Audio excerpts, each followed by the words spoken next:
I've had many leading experts on this show, including Matthew Walker, and they've all said the same thing about sleep. They've said it's the biggest positive investment you can make in your own performance. You can have the best strategy in the world, but if you're consistently tired, poor decision-making will follow and eventually cause other things to fail in your life. So if you're looking to optimize your recovery, you should start looking at what you're sleeping on. Our sponsor, Helix, makes high-quality mattresses tailored to your body. It doesn't matter if you run hot, sleep on your side, or need something firm. Helix has a mattress for you. And I asked them recently to send one to a member of my team, and Juan received it. And we travel a lot, so when he's home, quality sleep really matters. And he told me he's getting the best sleep of his life.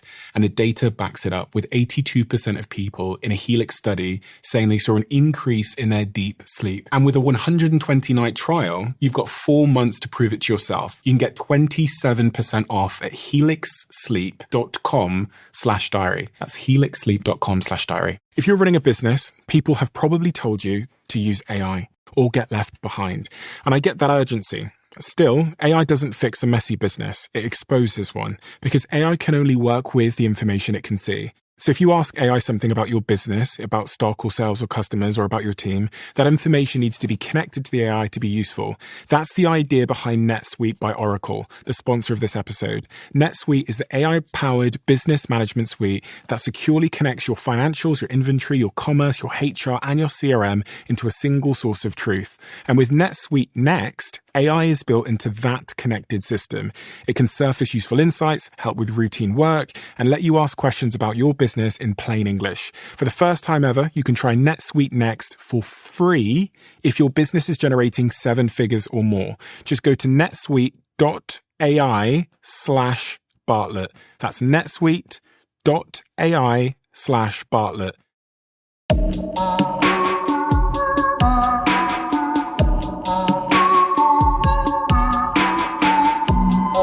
The last couple of weeks have been the most professionally challenging of my entire life.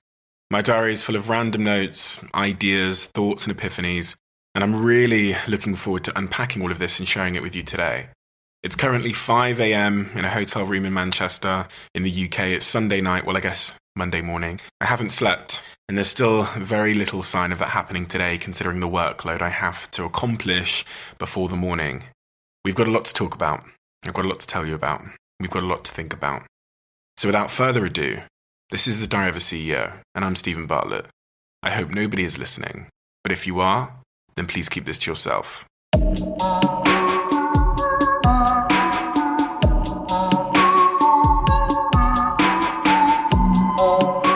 The first point in my diary, I think, is something that's going to get me in trouble. I'm almost certain someone is going to tell me not to put this in the podcast. But this is the medium in my life where I get to be most honest with the world.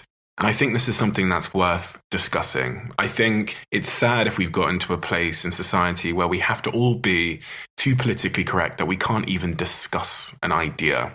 Here's what I've written in my diary. I think that some people within my community, the community that I have always identified with, the Black community, are too quick on some occasions to play the race card, specifically as it relates to career, success, or achieving your dreams. And I'm worried that this perspective will hold those people back. Yes, I know what you're thinking. I'm probably not allowed to say that. But here's what I mean. Over the last couple of years, I've observed Black social media. I think they call it Black Twitter. I've also observed people very, very close to me in my personal life. And one of the things that's disappointed me the most is how quick some, not all, some Black people within my community are to attribute events that have happened to them to their race. And I know for a fact that all of the science shows that that kind of default position to have isn't productive. I am not by any stretch of the imagination trying to imply that racism isn't real. Let's just get that out there. Prejudice, racism, and other systemic issues relating to race, gender are very, very real things. And I genuinely believe that nearly all of us, I'd really say all of us, have prejudices. I think we're actually all colour prejudice. I think we're actually, in part, probably all gender prejudice to some degree. I think that it's almost impossible to live in this world of societal media brainwashing and not to come out with some kind of stereotypes or prejudices of your own that might, in some cases, have an impact on the decisions you make on a day-to-day basis. Racism is still a huge problem in today's world. It's a huge problem in our lives, in our politics, in our workplaces. And if you're a young black man walking the streets of America, it might just cost you your life. Anti-black hiring discrimination is as prevalent today as it was in 1989, and a third of people, minorities and black people, report to have been bullied or subjected to insensitive questioning because of their race. Almost 15% of women and 8% of men have stated that racial discrimination has caused them to leave a job. It's crazy, it's real, and it's something that has to be addressed. However, I've witnessed black people in my life, in my networks and online, and even at home, telling me that the reason they're not where they want to be in life is because they are black. And even if there are discriminatory forces working against you, and I genuinely believe that there are, and even if those discriminatory forces make it harder or slightly harder for you to get to where you want to be, to attribute your lack of success or progress solely to one factor, I think as a perspective or a worldview is unproductive, dangerous and self-fulfilling. Race is a factor, but it's not enough of a factor to prevent you getting there. I'm actually more convinced that the mindset that race will prevent you getting there is more detrimental than the discrimination itself. But it's not just black people that engage in this type of external determinism. If you go to my hometown in Plymouth, everybody there thinks that the reason they don't have jobs or the reason that they're not successful is because of immigrants, because of black people. And it's almost, when you think about it like that, it's almost a bit of a cycle where we're pointing at external forces for the lack of internal progress that we've made. And that is the behavior that I'm against in the black community. And the reason I use the word disappointment when I describe how this makes me feel is because I think this attitude or this default position isn't conducive with success, happiness, or good mental well-being. I think that if you go through life thinking that life is happening to you and not because of you, you'll be more miserable. And the science supports that. That's why I've always, irrespective of whatever prejudices might be playing out in my life or holding me back, I've always chosen to adopt the default attitude that I'm responsible for my life, in my relationships, in work, and everything in between. I've chosen to have an internal locus of control. The word locus is Latin for the word place, and this refers to whether one believes that the outcomes of things that are happening to you are controlled by your own actions or by external factors. If you have a very external locus of control, you might think that a deity, a god, fate, karma, randomness, or some type of external power determines what's going to happen. If you have an internal locus of control, then you think your fate is in your hands. In other words, you're a go-getter, a self-starter. You have that sort of personal autonomy because you are in control. And a huge amount of studies have concluded that people with that internal place of control, that internal locus of control, have increased positive well-being. They have lower stress. They experience less depression. It's also heavily connected to being more successful. Do you think that the events in your life, getting hired or fired, falling in or out of love, moving from one city to another, are due to your actions or some outside power? How you answer that question, according to science, will predict your job satisfaction, your stress levels, and how high up in an organization you're likely to climb. Research has also found that having an internal locus of control makes you experience less depression. So it's, in part, no surprise that African Americans and Latinos are significantly more likely to experience serious depression than, say, white people. It also says that people with an internal locus of control that believe the things that are happening in their life are due to them do better in school. They deal better with stress. They're more actively able to find solutions to problems. They are more satisfied in their jobs and at work. They are more orientated towards achieving their goals. And so I went through a number of online studies this week when I was on a plane. And it turns out that hypothesis is correct. Black people report having a more external locus of control than white people across a number of studies. And I really, really think that this is something that isn't just holding black people back per se, but is holding a lot of people back.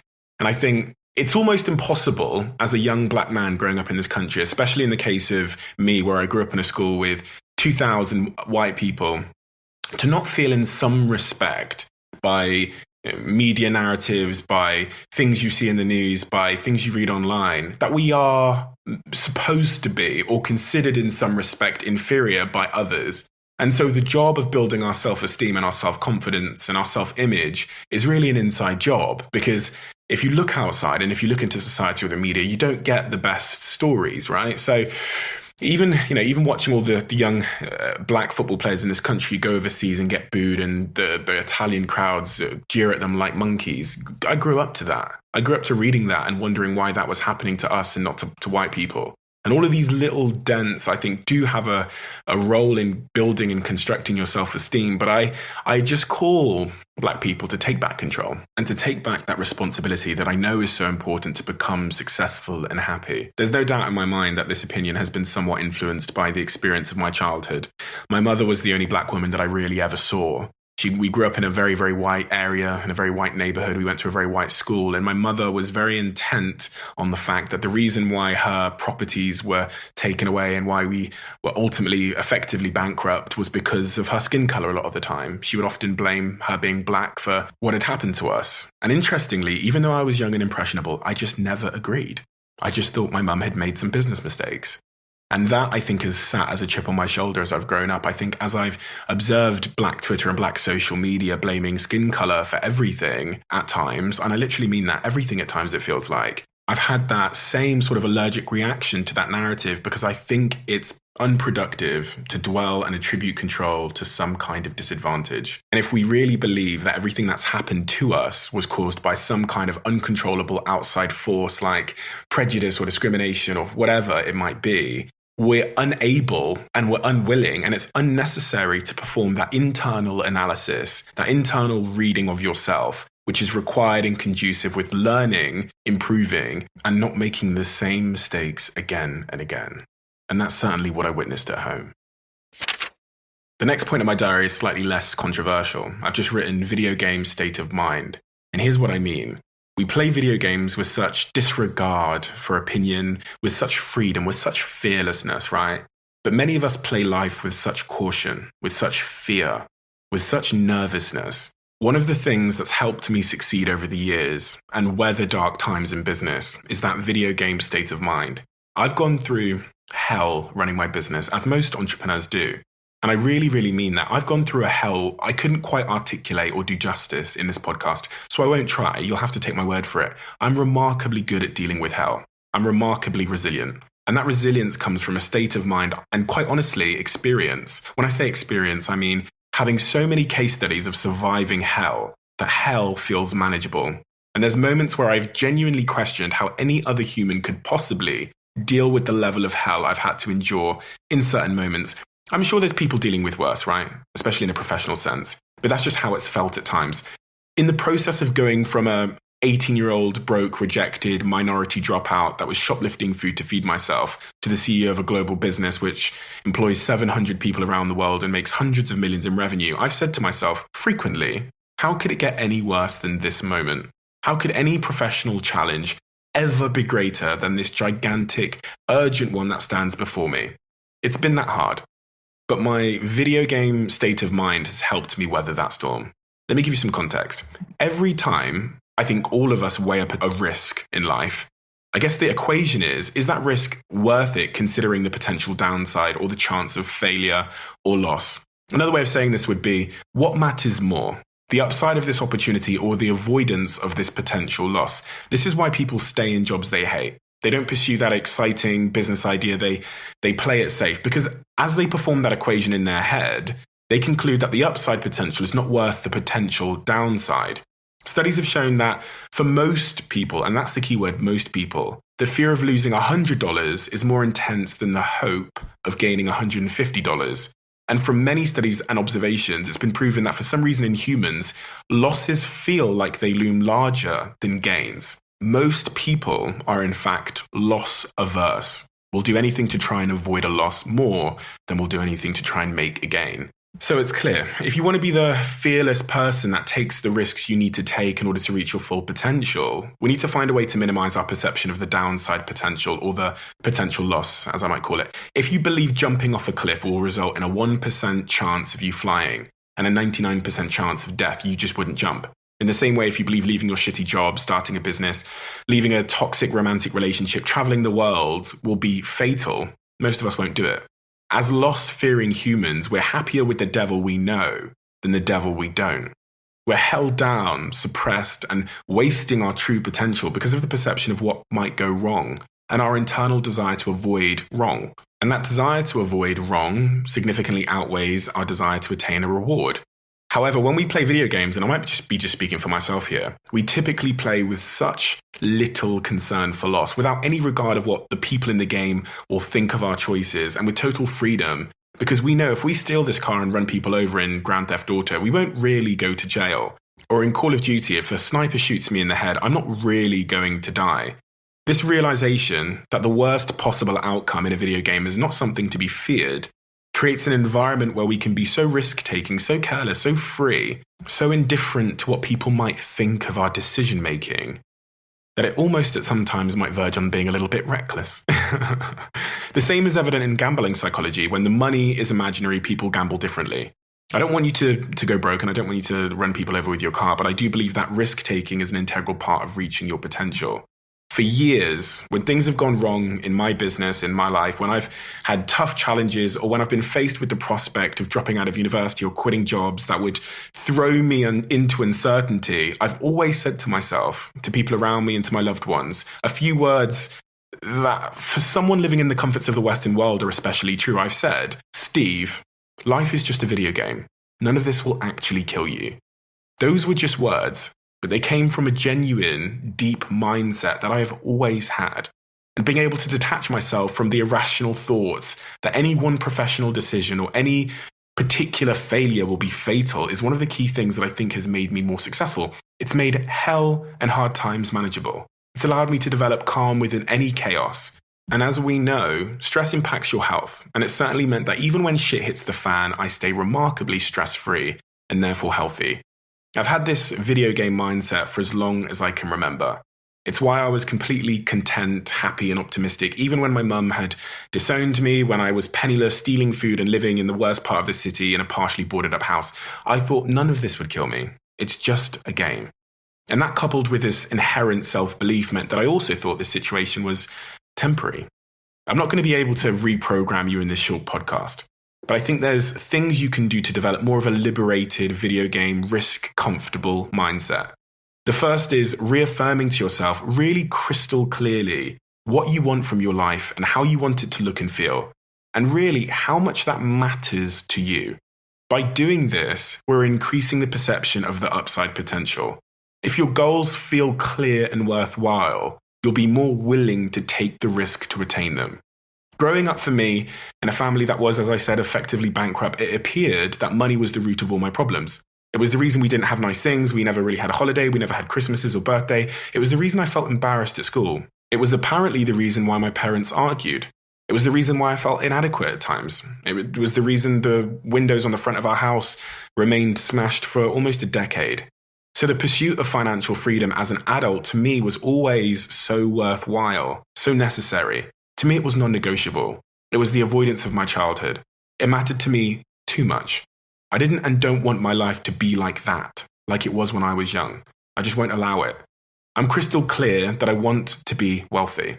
I want to have the freedom to choose, the freedom of free time and the luxury of enjoying my work. That matters to me because I've experienced the pain of the opposite. I've experienced the pain of not having any of the above. It was the pain of my childhood. The truth is, we're all scared. Some of us are just more scared of the wrong thing. I'm more scared of not trying. I'm more scared of reliving my childhood with my kids. I'm more scared of regretting not reaching my potential. Being crystal clear on what you want your life to look like and reaffirming why that matters to you is an important way to increase the perceived value of the reward. Secondly, in order to reduce your perception of the downside of taking a risk, you need to work on having a healthier relationship with failure.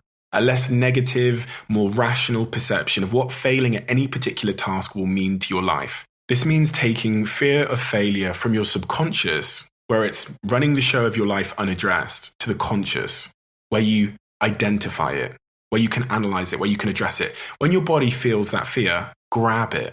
If someone asks you to speak on stage and that's something that instantly fills you with feelings of dread or fear, pause. Make yourself aware of it. Write down how you're feeling.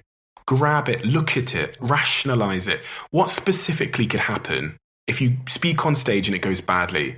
Why does that undesirable outcome scare you? Are you actually scared of speaking on stage, or are you just scared of something else? Is the fear of speaking on stage just the manifestation of a deeper fear? Are you really just scared of feeling inferior, or of other people's opinions, or of being vulnerable? And where does that come from? How do I address it? What is the important thing that I can do right now to get past that fear? What decision can I make to change it?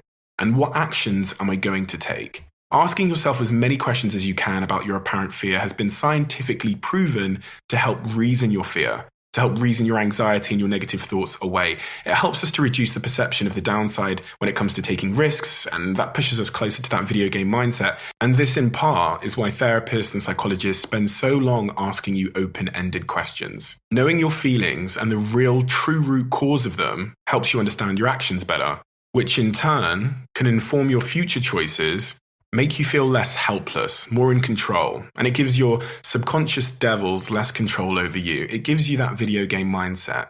And after all, life is just a game. None of this will kill you. The third point in my diary this week, I've just written, is routine the enemy of happiness? Here's the thing. Daily routines, which we all have, become weekly routines, then a monthly routine, and then a yearly routine. Then your life can quite easily become routine, where this year looks a lot like last year, this month looks like last month, and this week looks like last week. I keep seeing posts, videos, and books about creating the perfect routine. It's become a bit of a sort of cult aspiration in the self-development, personal development community. And I understand that consistency and discipline are important, especially as it relates to success and structure and professional performance. However, I worry that the pursuit of establishing the perfect routine in our lives, by doing this, we're inadvertently giving up life. Surely the joy of life, or at least part of it, is in fact the opposite to routine. Surely the joy of life is exploration, being spontaneous, meeting new people, stumbling across new things that you didn't expect to stumble across, unplanned adventures, and being free enough to be continually inspired by new things. Relationships die when they lose their excitement. And they lose their excitement because of too much routine and not enough life. Maybe the same applies to your life generally. Maybe too much routine will kill the excitement of your life. Think about it. You probably get up at the same time every single day. Your journey to work is the same every day. You spend your day in the same office every single week. Your work is 8 hours every single day. You eat similar things at similar times every single day. Maybe you shouldn't have a perfect routine. Maybe you should aspire to be more imperfect, more unplanned, more spontaneous. And before I continue my routine bashing, I want to acknowledge that I think routine can play a very positive role in our lives. It can help to create structure in areas that require structure. Yes, brushing your teeth every morning is a good, healthy routine to have. There's no doubt about that. And routine can give your day and week a more ordered and more calm feeling, which is great for your mental health. They can simplify your schedule and personal life to make them less chaotic and complicated. However, I do believe not only are we at risk of optimizing our life away with technology, with things like food delivery apps, which I've talked about in this podcast before, even social media, taxi apps, all these things that make life less human. They make you less active and more lonely. But we're also routining our life away by seeking too much rigidness and structure in our lives. How can you truly live a fulfilling, challenging, exciting, and unconventional life if you do the same thing every single day, every single week, every single month, every single year? If you can't distinguish this week from last week, how can a reasonable person expect this week to feel exciting? I think having less routines gives you more flexibility. I think it reduces that monotonous feeling of day-to-day life. I think it reduces the sameness of life. I think it opens you up to the possibilities to adjust your activity to your mood. I think it can lead to new streams of creativity. One of the things that has been widely discussed is how routine kills creativity, probably because it doesn't expose you to enough inspiration. I think not having routine can make your life overall more exciting, more interesting, and more enjoyable. And I think that matters. So I think that begs the question, how can we change our routines? How can we have less routines? One of the great ways to do that is to go and travel, is to just book a flight and go. No planning except maybe the reservation of the hotel or hostel you're staying in the first night. Interestingly, even when we travel, we all value the knowledge of locals. And the reason we do that is because they take us away from the tourist trail. They take us away from the tourist routine. They take us to exciting, raw, real cultural magic that we won't get from following the status quo, from following the tourist routine. And that's exactly what having less routine will do for you in your life. It'll allow you to find that excitement, that real, raw inspiration of life. Secondly, you can move somewhere different. You've got to be brave to do that. I understand that. Make you feel uncertain. But I think it's so, so important. You could hang around with different people. You could work somewhere new. You can change the times you do things. You can change the way you work. You can ask your employer, I know this is again a bit of a luxury, but you can ask your employer to give you at least one day off a week. At Social Chain, we've now allowed all of the team members in the business to write their own contracts because we want them to be able to establish their own routines, which means that you can decide how many days a week you work, what times you work, and those kinds of things. You can change your eating habits. You can leave the TV off. You can change your social habits, how you socialize. One of the things I'm really interested to do and that I've implemented since the last podcast with Joe Wicks is I've started sending voice notes to all of my friends now. And that's a real change in my sort of social habits. I used to just send these text messages, of course, like we all do. But just by sending voice notes, my social habits and my social sort of connection to my friends, to my family, to people like you that follow me on my podcast or my Instagram or wherever else has increased. And it's made a big difference in my life because I then get voice back. And that sense of connection has been sort of heightened with everybody that matters to me in my life. And lastly, you can read differently and you can follow people differently. The following point is another point in my diary this week, so I'll refrain from that for a second, but you can just read different things, consume different information. We're all creatures of habit. We watch the same YouTube channels, we watch the same news providers, we listen to the same podcasts, don't leave me. But even with a small change like that, you can bring creativity and excitement and inspiration and a feeling of freshness into your life just by changing what you consume. Watch a documentary you wouldn't normally watch. Read a book you wouldn't normally read. Go to an improv class that you would never normally go to. Break your routine. Enjoy your life. A guy called Henry Van Dyke once said, as long as habit and routine dictate the pattern of living, no new dimensions of life will emerge. Less routine, more life. The next point in my diary is interesting, right? This podcast is highly hypothetical. And then people sometimes say, we've got no evidence to prove that. I don't care. I don't care about evidence here. Sometimes I provide supporting studies and things like that. Sometimes I'll read around the things that I'm saying. But a lot of the times, I'm just talking out loud. I'm thinking out loud. And, by tuning in, I guess you've decided that you want to listen. The next point in my diary, I've written, why we hate on successful people. I get so much niceness from my social networks, from people around me, from people that meet me when I do public speaking and things like that. I get so much love. But of course, like everybody, once in a while, someone will say something horrible to me. Someone will try and tear me down.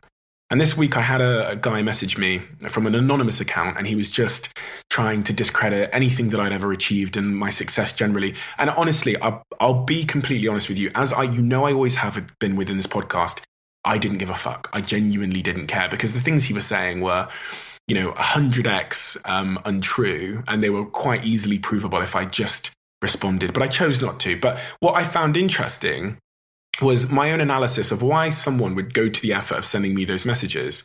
And it got me thinking about the nature of hate and the nature of why people hate success, right? And I think the first thing to acknowledge is that people think success is often a zero-sum game. If you don't understand the concept of a zero-sum game, it means that if I win, you have to lose. Whereas success, we can all win. A lot of people can win, right? It's not necessarily a zero-sum game. But if you've ever experienced heartbreak, if you've ever had loss or anything really upsetting happen in your life, i.e. if you're human, you'll have observed this almost counterintuitive phenomenon that is sad people turn to sad music. I felt rejection and heartbreak a number of times in my life. And, something I'll probably continue to experience, especially in the romantic sense. And I always turn to Sam Smith, Adele, and other sad music for some bizarre, unexplainable reason. It kind of makes no sense to me. You would think upbeat music would be your preference when you're feeling down. But this is a psychological phenomenon that has been proven to be true. And here's the thing. The same reason why we like sad songs when we're sad, I think, is the same reason or a similar reason as to why people don't want to see you winning when they're not winning. When you're sad and you're listening to sad music, psychologists show that you're seeking to identify with the emotions expressed by the music or by the meaning of the lyrics or by the artist. And studies show that identifying with that feeling of the artist in this way seems to help you sort out your own feelings. It seems to help you rationalize them. In other words, the sad music is giving you a chance to connect, to relate, to address, and most importantly, to feel that how you're feeling is understood, is more normal, is shared, and therefore is more tolerable. So if we apply the same thought process to success, if you're feeling unhappy with your lack of success, for some, not for everybody, there can't be anything that would make you feel worse about yourself than someone your age, with your skin color, from your background, from your city, being 100 times more successful than you. Would anything make you feel more inferior? Would anything provide you with more evidence that the difference between their life and yours is in fact something in you? Much like listening to an upbeat song when you're feeling sad, we just can't relate. We can't seek refuge in them. We can't share this experience with them because they're living a different one. We don't feel like our life is understood or our lack of success is justified in their existence. Their success destroys the platform that our lack of success feels justified on. In the same way sad songs help us justify and validate our situation, miserable people help us validate our own misery. And that's why they say misery loves company. Misery wants other people to be miserable too. Depending on our upbringing, our experiences, and ultimately our perspective, we all feel envy in different ways. And everybody listening to this podcast, whether you want to admit it or not, you are jealous. We all have jealousy. It's a human thing. But the difference is the type of jealousy that you exhibit and the impact that that's having on you. I think there's several types of jealousy. The first type of jealousy is, I guess, depressive envy, which is like you see someone successful and you say to yourself, I feel like a loser compared to them. When someone you know does better than you, it often feels like you are a loser, a failure, or inferior. You think that their success reflects your failure. The other type of envy that I've seen and that I've experienced is hostile envy. And that's when people think that you've manipulated or you've cheated your way to where you are. Because the other person's success has resulted in you feeling that you can't stand them. You may want them to fail. You enjoy hearing about successful people getting divorced, going bust, getting arrested, or even having accidents. There's this thing in psychology called Schadenfreude, which is the pleasure derived by someone from another person's misfortune. It's tempting when you have this type of envy. Because if the other person fails after succeeding, we feel better knowing that we have both lost. And the last type of envy we all experience is when you just look at someone. I call this benign envy. When you look at someone and just say, that's impressive. You applaud their success and you're happy for them. This is almost a neutral kind of envy. You observe someone that has succeeded or done well and you admire them and give them the credit they deserve for what they have done. Benign envy leads us to pay attention. It leads us to learn because we think we can emulate what they have done too. And we often do. It's the most productive, healthy, optimistic form of envy and a state of envy that we should all aspire to. Let me give you some truth for a second. Even I, as someone that is, considers myself to be successful, especially for my age and where I'm at in my life, I experience envy, all types of envy. It's something that I've actively tried to work on over the last couple of years and that I'm making great, great progress on. I remember back in the day being incredibly envious of Justin Bieber for a number of the reasons stated above. I thought that he'd got it easy. I thought that this super good looking, super young person who was felt like a similar age to me, had this great unfair disadvantage. And being at the time a 16-year-old kid that was living at home with my parents, not doing anything with my life really, that envy, that feeling of sort of jealousy and animosity was heightened. And I'll be honest, as I've said in this podcast, there was one day where I saw this video of a 6, 7, 8-year-old Justin Bieber busking on the streets in Toronto, which completely changed my perspective. When I saw that video, I thought, oh my God, this guy has worked hard. He deserves this. And that removed a lot of the hostile envy I experienced when I was a little bit younger. As I've grown older, I believe so much in the upside of applauding people and being happy for success that my state and my opinion towards successful people has radically, radically changed. We tend to envy people the most who we can compare ourselves to. And your social comparison group is the group which you really measure yourself on. So it's quite easy to become envious of a colleague or a sibling or a classmate or one of your in-laws. We envy every achievement that we think is possible for us, but we don't feel comfortable or confident in achieving. For example, you might not envy someone who wins a Nobel Peace Prize because that feels like it's out of your league, but you do envy your colleague that gets that promotion in the same industry as you. And we're all more likely to envy someone that we think has achieved their success through unfair or undeserved means. That sense of injustice heightens envy. But here's the truth, and here's the important thing you need to know. When your envy is depressive or hostile, it in fact is toxic to you. It will hold you back. Envy is driven by negative automatic thoughts about what someone else's success says about you. And these negative automatic thoughts are often hugely irrational. There's different categories of negative irrational thoughts. One of those categories is mind reading, where you say to yourself, people think I'm a loser because they've succeeded. We all know the truth is people aren't really thinking about you, right? They're thinking about their own lives. But that sort of negative irrational thought results in envy. You might start discounting positives. You might say he succeeded, which means that what I do isn't worth anything. Again, totally irrational. Some people label. They say, he is a success and I am a failure. Some people personalize. They say, her success reflects personally on me. Some people awfulize. They say it's terrible that they got this recognition and I didn't. Some people turn to fortune telling as an automatic thought. They say, I will never be able to succeed. And some people have an all or nothing thinking sort of mindset, which drives envy into them, where they say, nothing I do works out. Really? Nothing? Aren't there some things that you've been doing and you've been able to achieve? Things have been rewarding you, but your narrow all or nothing mindset has driven envy into you. I get envy. Everybody gets envy, as I've said. And I've been working incredibly hard to reprogram my automatic thoughts and ensure that the nature of my envy is positive, productive, learning orientated, and optimistic. And I believe that will change my life, and I believe it will change yours too. The next point in my diary is a better relationship with social media, and I've scribbled a bunch of notes below this headline. I might sound like a bit of a broken record here, especially if you've listened to this podcast before or if you follow me on social media, but I want to give a little bit more to this topic because I think it's life-changing, and I've experienced firsthand how this has changed my life. Here's the thing. What would you do if I told you that there was a service that allowed you to learn from the thoughts of the world's smartest minds in real time? To understand the creativity of the world's most creative thinkers, or to tap into the inspiration from the world's most inspiring people in real time, 24/7. Imagine if it was free. Well, this is what social media can be. If you make the very imperative, very important, crucial decision to unfollow fake, materialistic, negative, pessimistic, superficial people and change the relationship you have with social media. This is the magical potential social media has to change your life. But mind-bogglingly, hundreds of millions of people still choose to keep up with the Kardashians than to feed their mind with the nutritional things it needs to grow healthy values.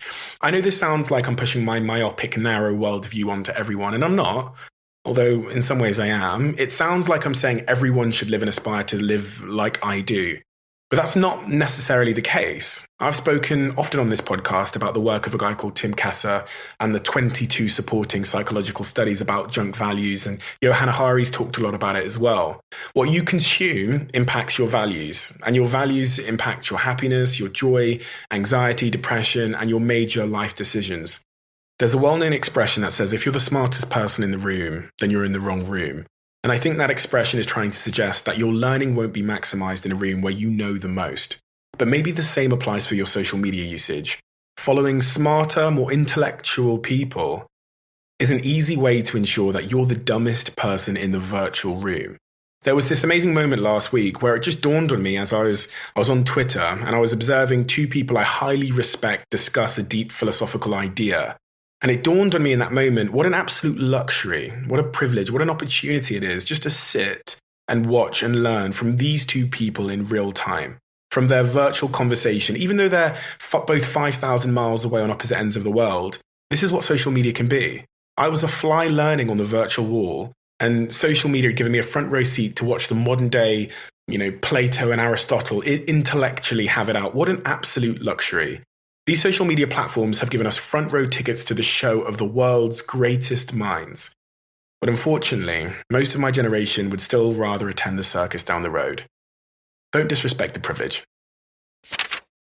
The last point in my diary, I just kind of kept open. I've written one word, which is just family. I think, I turned 27 about 2 weeks ago, and the thought that I'm still not giving enough time to family and to really, quality time with really good, close friends is something that's loomed over me almost every episode in this podcast. And I've almost been unable to make real progress in this area. I still don't call my mum enough. Bless her. And I feel like somewhere in me, I'm acting like my mum's going to live forever. And I don't want to learn this lesson about the importance of family before it's too late. You know, Kanye talks about in one of his songs, people never get the roses while they can still smell them. I don't want to be showing up giving my mum the roses when she's no longer here. And it's hard. It's hard. It's really, really hard in my world because everything feels like more of a priority in that moment. There's so much urgency. There's so much on the line that all of my time seems to be directed at the moment to the immediate challenges of today. And I think in some respects, I've started to fantasize about a time where I won't have such urgent demands on me, a time where I'll be able to go and see the person that I'm dating or my mum, or, you know, I'll be able to have a more healthy, rich, romantic love life or family life, or I'll be able to be a great dad. Not that I have a kid yet, but you know what I mean?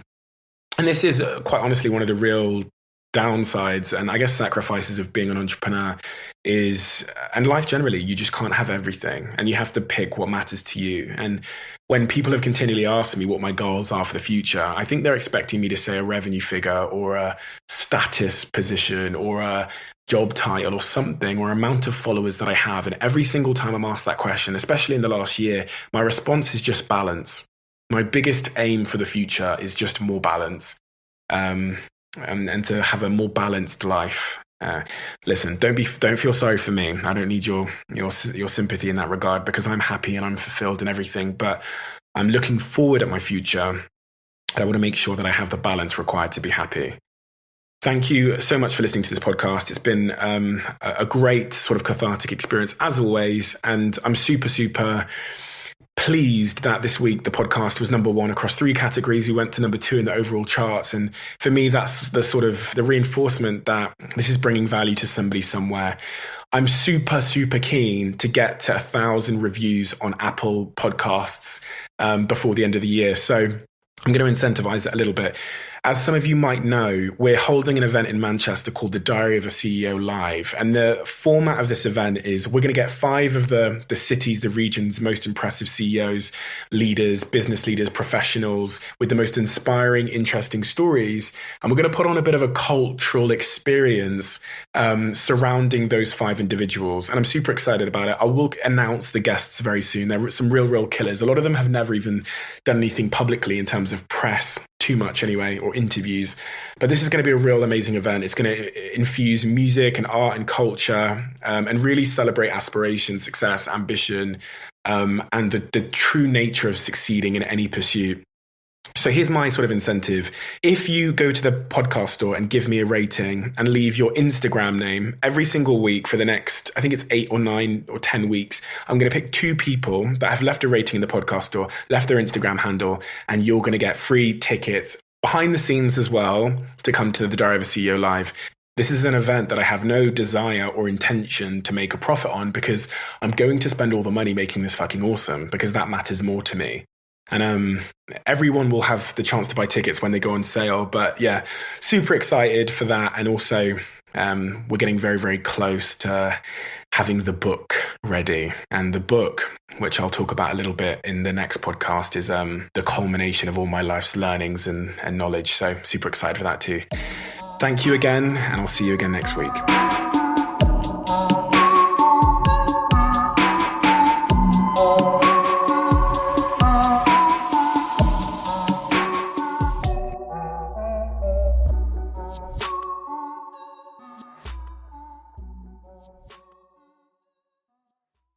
If you're running a business, people have probably told you to use AI or get left behind. And I get that urgency. Still, AI doesn't fix a messy business. It exposes one because AI can only work with the information it can see. So if you ask AI something about your business, about stock or sales or customers or about your team, that information needs to be connected to the AI to be useful. That's the idea behind NetSuite by Oracle, the sponsor of this episode. NetSuite is the AI-powered business management suite that securely connects your financials, your inventory, your commerce, your HR, and your CRM into a single source of truth. And with NetSuite Next, AI is built into that connected system. It can surface useful insights, help with routine work, and let you ask questions about your business in plain English. For the first time ever, you can try NetSuite Next for free if your business is generating 7 figures or more. Just go to netsuite.ai/Bartlett. That's netsuite.ai/Bartlett.